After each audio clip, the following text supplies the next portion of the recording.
Rumi's story of the grocer and the parrot, a tale about false comparison.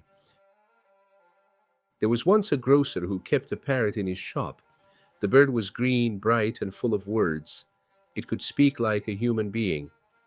It amused the customers, greeted people as they came in, and filled the little shop with life. Rumi says, a grocer kept a parrot in his stall. The bird was green and talked, amusing all.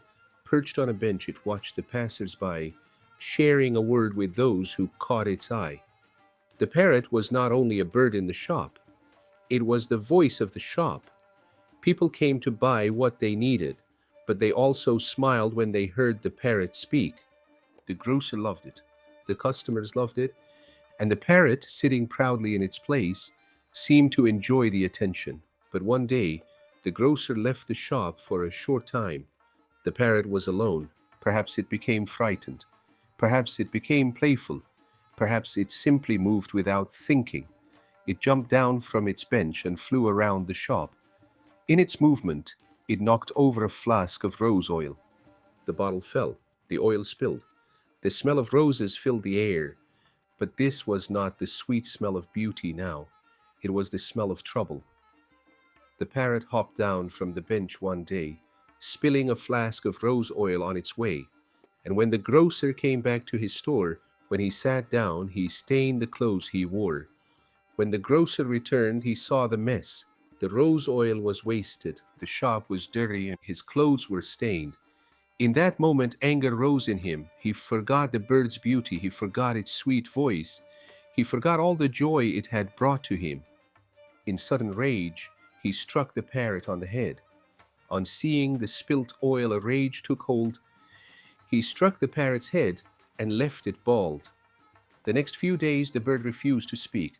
The grocer grieved, repentant now and meek. The blow made the parrot bald.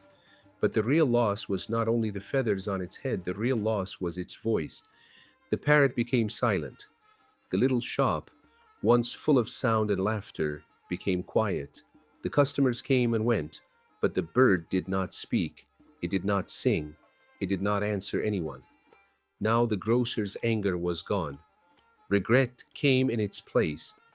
He looked at the silent bird and felt pain in his heart. He pulled at his beard and blamed himself. He wished his own hand had been broken before it had struck the parrot. He cried, he tugged his beard, alas! He cried aloud, my son of bounties hidden by a cloud. Would that my hand had broken then instead of striking my most precious parrot's head. The parrot had been like a little sun in his shop. Now that sun was hidden behind a cloud. The grocer tried everything to make the bird speak again. He gave gifts to the poor. He showed the parrot tricks. He sat near it, hoping for one word, one sound, one small sign that the old voice had returned. But the parrot remained silent. Then one day, a bald dervish passed by the shop. He wore simple woolen clothes. His head was bare and smooth. He walked quietly past the door, perhaps lost in thought, perhaps walking on his own spiritual path. The parrot saw him, and suddenly, after days of silence, the parrot spoke. This made the parrot talk again at last. It shouted at the monk as he walked past. How did you end up such a slaphead, friend? Did you like me a flask of oil upend? Everyone laughed. The parrot had looked at the bald dervish and made a quick judgment. It thought, he is bald like me, so he must have done what I did. He must have spilled oil, he must have been struck on the head. The parrot knew only its own story. So, when it saw someone with a similar appearance, it forced that person into the same story. That is where the humor begins. And that is where Rumi's meaning begins too. The parrot made a false comparison. It saw the outside and imagined the inside. It saw one similarity and believed it understood everything. At this assumption, everybody laughed. It thought the monk its equal. It was daft. Don't you compare yourself with God's elite. Remember, souls just sounds like soles of feet. Here the story becomes deeper. Rumi is saying that two things may look or sound similar, but they may not be the same at all. Souls and souls may sound alike, but one belongs to the spirit and the other to the foot. A saint and an ordinary person may both eat, sleep, walk, and speak, but their inner worlds may be completely different. A true guide may wear simple clothes and sit among people, but inside him there may be a sea of meaning. From the outside, things may look similar. From the inside, they may be worlds apart. Both wasps and bees, those flowers are nourishing. Bees give back honey, wasps a painful sting. All grazing deer look similar when they're young, but some give musk, while others just leave dung.